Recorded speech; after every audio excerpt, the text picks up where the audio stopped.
मैं CS पटेल बृहन मुंबई महानगर पालिका वर्चुअल क्लास की ओर से आप सबका हार्दिक स्वागत करता हूं।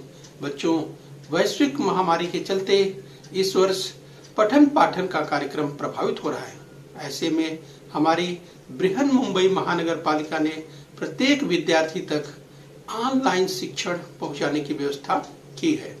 तो आइए बच्चों शुरू करते हैं। तो बच्चों, कक्षा 7वीं में आज हम पढ़ेंगे इतिहास। तो आप देख पा रहे हैं इतिहास और नागरिक शास्त्र की पाठ्य पुस्तक।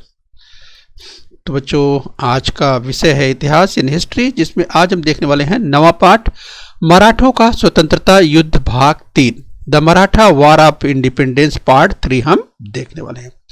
इस बच्चों, तो मैं CS Patel virtual training centre MCGM Mumbai से। आइए बच्चों आगे बढ़ते हैं। तो यस बच्चों, आज हम बात करेंगे मराठों का स्वतंत्रता युद्ध।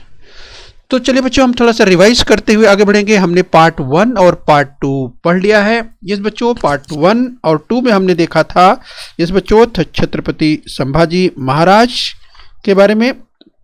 बच्चों, हमने पढ़ा था सिद्दी के विरुद्ध अभियान, आदिल शाही और कुतुब शाही का अंत किस प्रकार हुआ, संभाजी महाराज का राज्य प्रशासन हमने देखा था, संभाजी महाराज की मृत्यु के बारे में, तथा बच्चों छत्रपति राजाराम महाराज के बारे में और राजाराम महाराज का जिंजी प्रस्थान। तो बच्चों पार्ट 1 और 2 में हमने विस्तार से इसका अध्ययन किया हुआ है। तो बच्चों तीसरे पार्ट में हम आज देखने वाले हैं बच्चों। यस बच्चों, आज हम पढ़ेंगे मराठों की गतिविधियां तथा महारानी ताराबाई के बारे में आज हम लोग विस्तार से जानने वाले हैं पार्ट 3 में। तो बच्चों थोड़ा सा रिवाइज करते हुए आगे बढ़ेंगे। तो चलिए, छत्रपति शिवाजी महाराज की मृत्यु के पश्चात, तो बच्चों आपको याद होगा छत्रपति शिवाजी महाराज का जो निधन हुआ था 3 अप्रैल 1680। राइट, ध्यान रखिए। तो 3 अप्रैल 1680 छत्रपति शिवाजी महाराज की मृत्यु के बाद स्वराज्य की रक्षा के लिए मराठों ने छत्रपति संभाजी महाराज, छत्रपति राजाराम महाराज और महारानी ताराबाई के नेतृत्व में मुगलों से प्रखर संघर्ष किया। तो ये बच्चों पॉइंटर की मदद से हम आपको बताना चाहेंगे। यस, तो बात की हमने छत्रपति शिवाजी महाराज के निधन के बाद बच्चों छत्रपति संभाजी महाराज तथा छत्रपति राजा राम महाराज और महारानी ताराबाई के नेतृत्व में मुगलों से किस प्रकार से प्रखर संघर्ष हुआ। तो बच्चों इस चर्चा पार्ट 1 और पार्ट 2 में हो चुकी है। आज पार्ट 3 में इसी क्रम में हम लोग आगे बढ़ेंगे। तो बच्चों यह संघर्ष 27 वर्षों तक चला था और बच्चों लंबे समय तक चले इस संघर्ष को मराठों का स्वतंत्रता युद्ध कहते हैं। आइए बच्चों इसी क्रम में हम और आगे बढ़ लेते हैं। तो बच्चों हम आज अध्ययन करेंगे पार्ट 3 में मराठों की गतिविधियां, the movements of the Marathas की बात करेंगे। मुगलों की सामर्थ्य के आगे रायगढ़ का युद्ध लंबे समय तक जारी रखना कठिन था। इस बच्चों मुगलों ने नवंबर 1689 में रायगढ़ अपने अधिकार में कर लिया और महारानी येसुबाई तथा साहू को बंदी बनाया। बच्चों उसके बाद बात करें जिंजी को प्रस्थान करते समय राजाराम महाराज ने मुगलों के विरुद्ध संघर्ष जारी रखने का दायित्व रामचंद्र पंत अमात्य, शंकराजी नारायण सचिव, संताजी घोरपड़े और धनाजी जाधव को सौंपा था। इस बच्चों आइए इसी क्रम में हम और अध्ययन करेंगे, आगे बढ़ेंगे। इस बच्चों मराठों की दृष्टि से ये निर्णायक स्थिति थी। औरंगजेब ने कई मराठी सरदारों को वतनदारी और जागीरें देकर अपने पक्ष में कर लिया था। तो बच्चों हम बात कर रहे हैं औरंगजेब की, जो स्क्रीन पर आप देख पा रहे हैं। राजाराम महाराज ने भी औरंगजेब के प्रत्युत्तर में यही नीति अपनाई। राइट, तो राजाराम महाराज ने औरंगजेब के प्रत्युत्तर में यही नीति अपनाई जो औरंगजेब ने किया। इस बच्चों उनके द्वारा आश्वासन दिया गया कि जो मराठी सरदार मुगल प्रदेश जीतेगा उस सरदार को वह प्रदेश जागीर के रूप में दिया जाएगा। यस बच्चों, तो चलिए इसी क्रम में हम और आगे बढ़ेंगे। छत्रपति द्वारा दिए गए आश्वासन के कारण अनेक वीर पराक्रमी सरदार आगे बढ़े। बच्चों उन्होंने मुगल प्रदेश पर धड़ल्ले के साथ आक्रमण प्रारंभ कर दिए, कई मुगल सेनानियों को पराजित किया। इस पराक्रम में संताजी और धनाजी सबसे आगे थे। उनके अप्रत्याशित हमले और गुरिल्ला युद्ध नीति के आगे मुगलों को अपनी विपुल साधन सामग्री और भारी भरकम तोपखाने का उपयोग करना कठिन हो गया था। तो बच्चों, अभी आपने सुना जिस पराक्रम की बात कर रही, मराठों के पराक्रम की बात कर रहे थे, बिल्कुल अप्रत्याशित हमला। और बच्चों, गुरिल्ला युद्ध नीति की बात करें तो बहुत ही कारगर, पहाड़ी क्षेत्रों में बहुत ही कुशल, जो अगर युद्ध नीति की बात करें, गुरिल्ला युद्ध नीति, बच्चों आगे चल करके हम बात करेंगे इसी नीति को किस तरह से जिस ताराबाई, महारानी ताराबाई ने जो है इसका जो है उपयोग किया था और किस तरह से वो सफल रही थी, इसके बारे में आगे विस्तार से देखेंगे। तो इसके कारण मुगलों की अपनी विपुल, मुगलों के पास बच्चों विपुल साधन सामग्री और भारी भरकम तोपखाना था, लेकिन किस तरह से उनको परेशानियों का सामना करना पड़ रहा था, ये हम समझ सकते हैं बच्चों। इस गुरिल्ला युद्ध नीति के चलते किस तरह से कम हथियार या कम साधन सामग्री के साथ, युद्ध सामग्री के साथ भी किस तरह से जिस बच्चों मराठे पराक्रम अपना दिखा रहे थे और उन्हें सफलता मिल रही थी। आइए बच्चों, इसी क्रम में और अध्ययन करेंगे। पर्याप्त अकेले प्रदेश और धन न होने पर भी मराठों ने मुगलों को ऐसा तंग किया कि उन्हें भागने के लिए राह भी न मिली। तो यहाँ पर समझ सकते हैं बच्चों, बात हो रही है मराठों ने किस तरह से मुगलों को तंग किया, ये यहाँ पर हम समझ सकते हैं। एक बार तो संताजी घोरपड़े और बिठोजी चौहान ने औरंगजेब की बात करें बच्चों, औरंगजेब की छावनी पर अचानक आक्रमण किया और उसके खेमे के ऊपर लगा सोने का कलश काट कर ले गए। राइट, तो यहाँ पर हम समझ सकते हैं संताजी घोरपड़े और बिठोजी चौहान की इस बच्चों वीरता बहादुरी की हम बात कर रहे हैं। आइए बच्चे, इसी क्रम में और आगे बढ़ेंगे। हम जिंजी के घेरे की बात करेंगे। यस बच्चों, सीज ऑफ जिंजी की बात करेंगे। रायगढ़ को अपने अधिकार में लेने के बाद औरंगजेब ने जुल्फिकार खान को दक्षिण में जिंजी के अभियान पर भेजा। इस बच्चों हम बात कर रहे हैं, उसने जिंजी को घेर लिया। लगभग 8 साल तक मराठे पराकाष्ठा के साथ जिंजी का युद्ध कर रहे, यस जिंजी किले का युद्ध करते रहे। लगभग 8 साल तक बच्चों जिंजी किले की बात कर रहे हैं, तो लगभग 8 साल तक मराठे पराकाष्ठा के साथ जिंजी किले का युद्ध करते रहे। आइए बच्चों, इसी क्रम में हम और आगे बढ़ेंगे। इस बच्चों हम जिंजी के घेरे की बात कर रहे हैं, सीज ऑफ जिंजी की बात कर रहे हैं। संताजी और धनाजी ने घेरा डाले हुए मुगल सैनिकों पर बाहर से प्रखर हमले किए। अंततः राजा राम महाराज घेरे से निकलकर महाराष्ट्र में लौट आए। इसके पश्चात जुल्फिकार खान ने जिंजी किला जीता। आइए बच्चे, इसी क्रम में और आगे बढ़ेंगे। राजा राम महाराज के महाराष्ट्र में लौट आने से मराठों में वीरता का संचार हुआ। उन्होंने मुगलों के अधिकार वाले खानदेश, वरार, बागलान प्रदेशों पर हमले किए। राजा राम महाराज ने अपनी सूझबूझ और कूटनीति से संताजी और धनाजी जैसे सैकड़ों वीर मराठा तैयार किए। राइट बच्चों, ध्यान रखिए, राजा राम महाराज ने अपनी सूझबूझ और कूटनीति से संताजी और धनाजी जैसे सैकड़ों वीर मराठा तैयार किए। आइए बच्चे, इसी क्रम में और आगे बढ़ेंगे। इस बच्चों तो उनमें स्वराज्य रक्षण की प्रेरणा निर्माण करने का उल्लेखनीय कार्य किया। जिस बच्चों, परंतु यह सब कुछ चल रहा था तभी 2 मार्च 1700 को, इस बच्चों 2 मार्च ईस्वी सन 1700 को राजा राम महाराज का सामान्य सी बीमारी के कारण सिंहगढ़ पर निधन हो गया। राइट, तो ध्यान रखिए, बात हो रही बच्चों राजा राम महाराज की 2 मार्च ईस्वी सन 1700 को राजा राम महाराज की सामान्य सी बीमारी के कारण सिंहगढ़ पर निधन हो गया। आइए बच्चों, इसी क्रम में और आगे बढ़ लेते हैं। यस बच्चों, राजा राम महाराज स्वभाव से विचारशील और मिलनसार थे।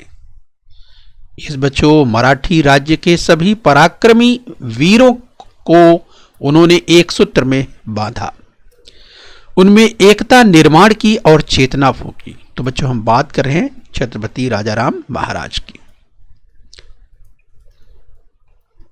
संभाजी महाराज की मृत्यु के बाद 11 साल तक उन्होंने औरंगजेब के साथ धैर्यपूर्वक और जीवटता के साथ संघर्ष किया। यस बच्चों, बात हो रही है छत्रपति राजाराम महाराज की। तो संभाजी महाराज की मृत्यु के बाद 11 साल तक उन्होंने औरंगजेब के साथ धैर्यपूर्वक और जीवटता से प्रखर संघर्ष किया। बड़े विकट समय में राजाराम महाराज ने स्वराज्य की रक्षा की। राजाराम महाराज का यह सबसे बड़ा उल्लेखनीय कार्य है, राइट। तो बच्चों हम बात कर रहे हैं छत्रपति राजाराम महाराज की। आइए बच्चों इसी क्रम में हम और आगे बढ़ते हैं। तो बच्चों रियासतकार गोस सरदेसाई ने छत्रपति राजाराम महाराज का छत्रपति राजाराम महाराज का वर्णन करते हुए उनके लिए स्थिर बुद्धि इस तरह के विशेषण का उपयोग किया है। उनके द्वारा प्रयुक्त यह विशेषण पूर्णतः सटीक और यथार्थ लगता है। छत्रपति राजाराम महाराज के संदर्भ में स्थिर बुद्धि इस तरह के विशेषण का उपयोग यस बच्चों गोस सरदेसाई ने किया था। आइए बच्चों इस क्रम में और आगे बढ़ लेते हैं। चलिए बच्चों हम बात करेंगे महारानी ताराबाई की। महारानी ताराबाई की बात करेंगे। स्क्रीन पर दाहिनी ओर आप देख सकते हैं घोड़े पर सवार जिस बच्चों लड़ाई के मैदान में जाने के लिए तत्पर महारानी ताराबाई को स्क्रीन पर आप देख पा रहे हैं। छत्रपति राजाराम महाराज की मृत्यु के पश्चात औरंगजेब को लगा कि अब हमने विजय पा ली, परंतु स्थिति बड़ी विपरीत थी। बच्चों औरंगजेब एक के बाद दूसरी लड़ाई जीतता जा रहा था, परंतु वह समग्र युद्ध नहीं जीत पा रहा था। तो बच्चों ये अगर हम बात करें टुकड़े टुकड़े में, तो किस तरह से औरंगजेब एक के बाद दूसरी लड़ाई जरूर जीत रहा था, लेकिन बच्चों वह समग्र युद्ध नहीं जीत पा रहा था, ये हमें ध्यान रखना है। आइए बच्चों इसी क्रम में हम और आगे बढ़ लेते हैं। तो बच्चों हम अध्ययन कर रहे हैं महारानी ताराबाई की। इस बच्चों अत्यंत विपरीत परिस्थिति में स्वराज्य की बागडोर हाथ में लेने के लिए राजाराम महाराज की वीरांगना पत्नी महारानी ताराबाई आगे बढ़ी, राइट। तो ध्यान रखिए बच्चों, विपरीत परिस्थिति आ चुकी थी और ऐसे में स्वराज्य की बागडोर जिस बच्चों पकड़ना था, थामना था और उसको आगे बढ़ाना था। तो स्वराज्य का कार्यभार आगे चलाने के लिए विषम परिस्थिति में, ऐसे में जब युद्ध की स्थिति चल रही थी, ऐसे में जिस बच्चों राजाराम महाराज की वीरांगना पत्नी महारानी ताराबाई आगे बढ़ी। तो स्क्रीन पर आप देख सकते हैं जिस बच्चों राजाराम महाराज की वीरांगना पत्नी महारानी ताराबाई आगे बढ़ी। आइए बच्चों इनके बारे में और हम जानकारी प्राप्त करते हैं। महारानी ताराबाई की बात हो रही है। मुगल इतिहासकार काफी खान ने महारानी ताराबाई का गौरव इन शब्दों में किया है। बच्चों क्या लिखा है? वह अर्थात बच्चों ताराबाई बुद्धिमान और चतुर थी। सैनिकी प्रबंधन और राज्य प्रशासन के विषय में पति के रहते उनकी ख्याति दूर दूर तक फैली हुई थी, राइट। तो यहाँ पर बच्चों बात हो रही है, ये गौरव की गौरव की बात हो रही है। तो बच्चों मुगल इतिहासकार काफी खान ने कुछ इस तरह से वर्णन किया है महारानी ताराबाई का। यस बच्चों वह अर्थात ताराबाई बुद्धिमान और चतुर थी। सैनिकी प्रबंधन और राज्य प्रशासन के विषय में पति के रहते उनकी ख्याति दूर दूर तक फैली हुई थी। तो बच्चों यहाँ पर आप समझ सकते हैं कि महारानी ताराबाई किस तरह से पहले से ही अगर राज्य प्रशासन की बात करें तो वे पहले से ही इसके बारे में सजग थी और इसके बारे में पहले से ही वे जो है कह सकते हैं कि इसमें रुचि लेती थी और तमाम विषयों को देखती और समझती थी। तो ये हमें ध्यान रखना है। आइए बच्चों इसी क्रम में हम और आगे बढ़ते हैं।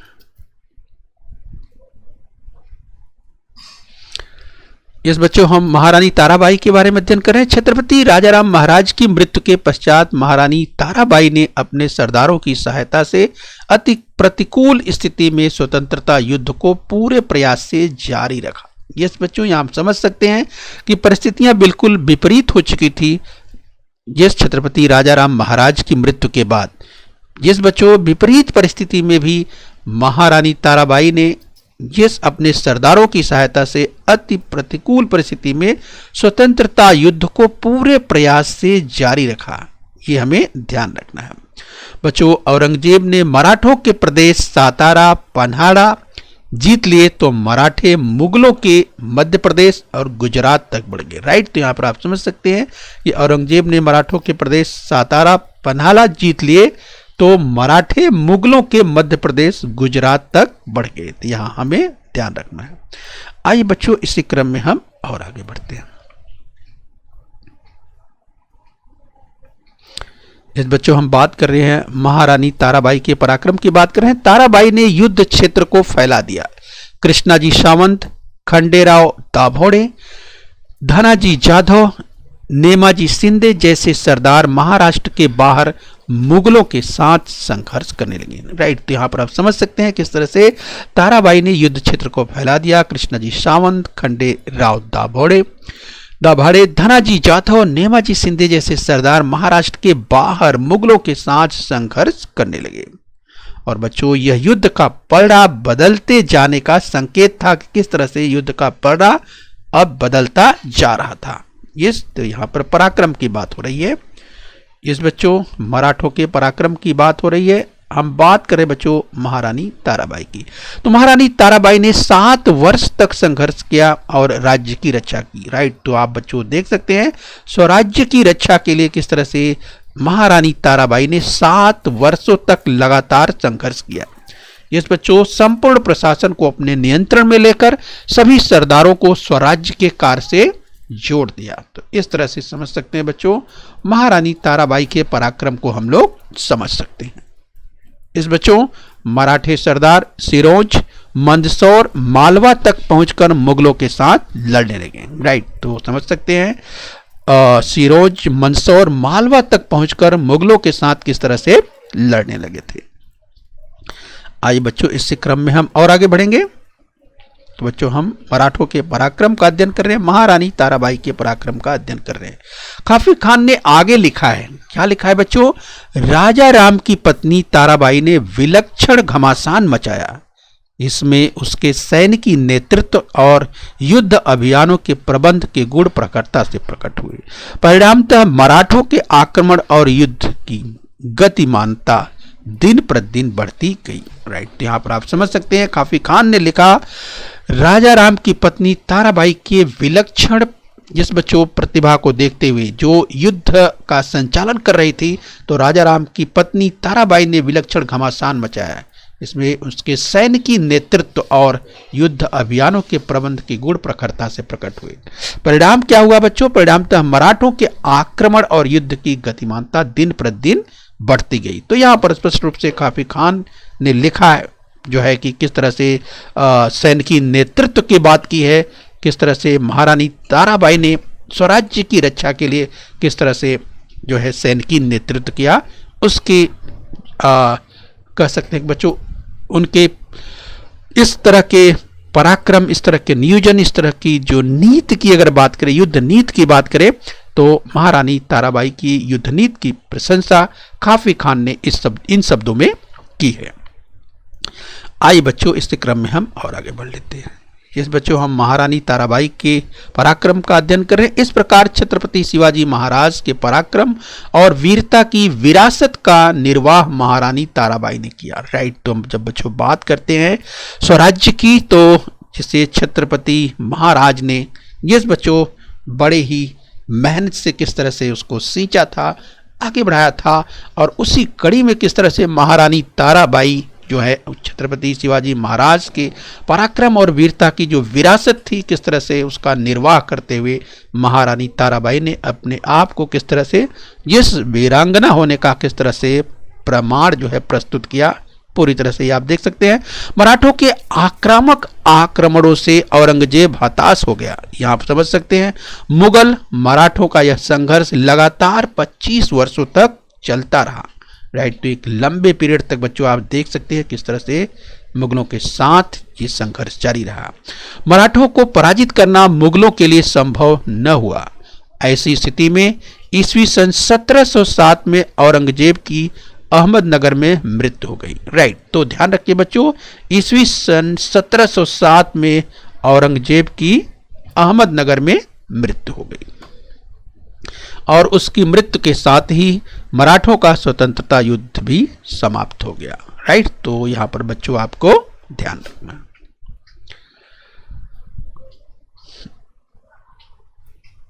तो बच्चों मराठों का यह स्वतंत्रता युद्ध मुगल सत्ताधीशों की साम्राज्य लालसा और मराठों के मन में स्थित स्वतंत्रता की आकांक्षा के बीच का युद्ध था। इसमें मराठों की विजय हुई। ये समय ध्यान रखना है बच्चों। और बच्चों यही नहीं बल्कि औरंगजेब की मृत्यु के कारण जो राजनैतिक रिक्तता कालांतर में उत्पन्न हुई थी उसको भरने में मराठा अग्रसर रहे। राइट, तो औरंगजेब की मृत्यु के बाद की रिक्तता की बात करें, ये राजनीतिक जो रिक्तता कालांतर में उत्पन्न हुई थी उसको भरने में मराठा अग्रसर रहे। राइट, तो ध्यान रखिए बच्चों। यहां पर आइए इसी क्रम में और आगे बढ़ेंगे।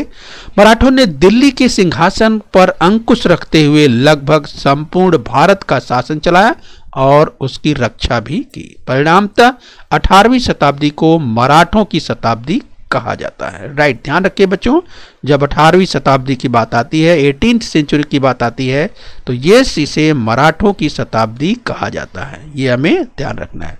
तो परीक्षा में पूछा जा सकता है बच्चों, ध्यान रखना है मराठों के पराक्रम को।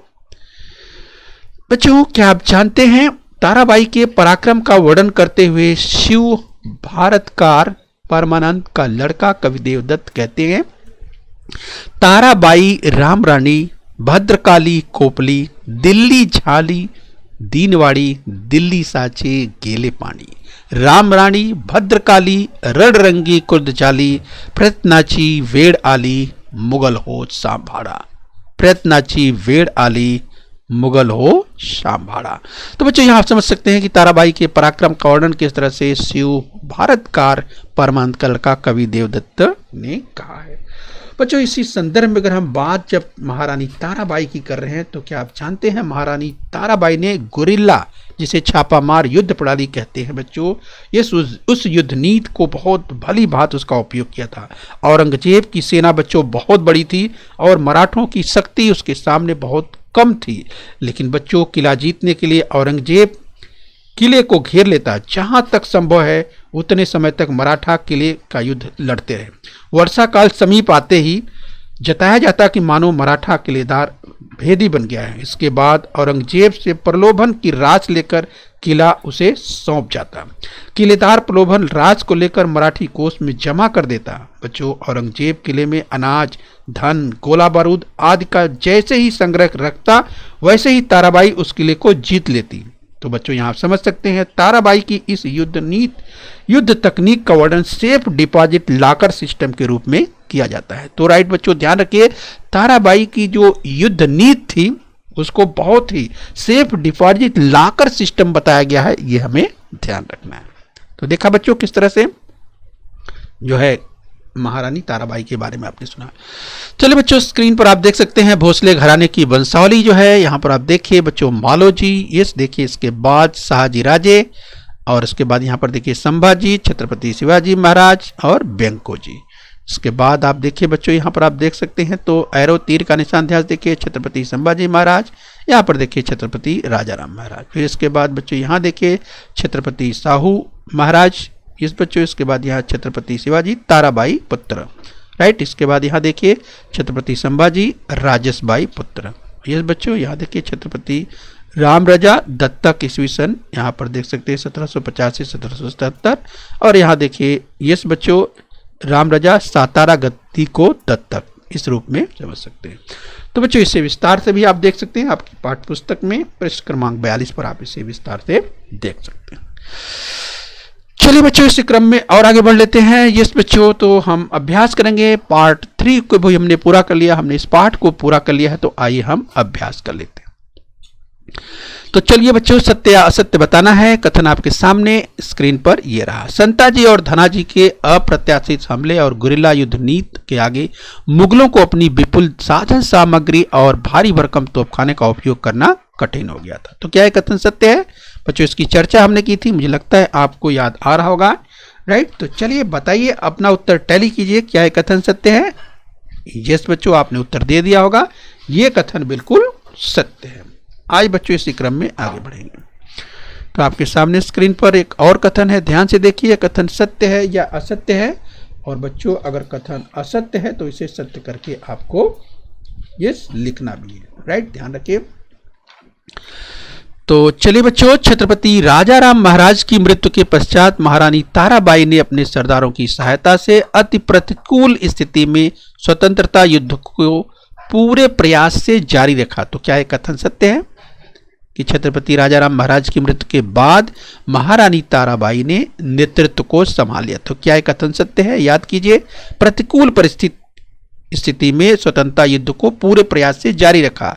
क्या यह कथन सत्य है? मुझे लगता है आपको याद आ गया होगा, इसकी चर्चा हमने की। तो बच्चों तमाम विद्यार्थियों ने उत्तर दे दिया होगा। तो चलिए अपना उत्तर टैली कीजिए। यस बच्चों, यह भी कथन बिल्कुल सत्य है। आइए आगे बढ़ेंगे इसी क्रम में। अगला कथन ध्यान से देखिए। यस बच्चों, अगला कथन है, मराठों का यह स्वतंत्रता युद्ध मुगल सत्ताधीशों की साम्राज्य लालसा और मराठों के मन में स्थित स्वतंत्रता की आकांक्षा के बीच का युद्ध था। इसमें मराठों की विजय हुई। तो क्या बच्चों इस कथन से आप सहमत हैं? क्या यह कथन सत्य है या असत्य है? तो चलिए याद कीजिए बच्चों, इसकी चर्चा हमने की थी, तो मुझे लगता है आपको याद आ गया होगा। तो चलिए इसका उत्तर टैली कीजिए। इस बच्चों ये कथन बिल्कुल सत्य है। आइए बच्चों अगले कथन की ओर बढ़ेंगे। तो चलिए बच्चों ये अंतिम कथन है, ध्यान से देखिए। 2 मार्च 1900 को राजाराम महाराज का सामान्य सी बीमारी के कारण सिंहगढ़ पर निधन हो गया। तो बच्चों क्या यह कथन सत्य है? 2 मार्च ईस्वी सन 1900 को राजाराम महाराज का सामान्य सी बीमारी के कारण निधन हो गया, इस बच्चों सिंहगढ़ पर। तो क्या यह कथन सत्य है? 2 मार्च 1900 को। मुझे लगता है कि बच्चों आपको याद आ गया होगा। तो चलिए अपना उत्तर टैली कीजिए। तमाम बच्चों ने उत्तर दे दिया होगा। तो बच्चों ये कथन असत्य है। 2 मार्च 1900 को राजाराम महाराज का सामान्य सी बीमारी के कारण सिंहगढ़ पर निधन हो गया, ये कथन असत्य है। तो बच्चों सोचना है कि आपको असत्य कहाँ है। याद कीजिए बच्चों, आपको याद आ रहा होगा। तो क्या 2 मार्च 1900 था? मुझे लगता है आप तमाम विद्यार्थियों को याद आ गया होगा, इसकी चर्चा हमने पाठ में की थी। तो बच्चों इस तरह से कथन को सत्य करके लिखना है। तो बच्चों तो देखिए सत्य करके क्या लिखना है। सत्य कथन 2 मार्च 1700। तो बच्चों यहाँ 1900 लिखा हुआ है, ये 1900 गलत है, असत्य है। इसको सत्य करके लिखना है। 2 मार्च 1700 को राजाराम महाराज का सामान्य सी बीमारी के कारण सिंहगढ़ पर निधन हो गया। इस तरह से बच्चों असत्य कथन को सत्य करके पूरा कर देना है। इस बच्चों असत्य कथन को सत्य करके लिख देना है। परीक्षा में इस तरह से पूछा जाता है, तो इसे आपको पूरा करना है। ओके बच्चों, तो बच्चों बृहन मुंबई महानगर पालिका के इस चैनल को सब्सक्राइब कर लेना है। बच्चों खूब मेहनत से अध्ययन करना है और अपने स्वास्थ्य का ध्यान रखना है। ओके बच्चों बृहन मुंबई महानगर पालिका के इस चैनल को सब्सक्राइब कर लीजिए और बेल आइकन प्रेस कर लीजिए। तो बच्चों हम उम्मीद करते हैं यहाँ तक आपने समझ लिया है। आगे फिर मिलेंगे। आज के लिए इतना ही। Thank you very much.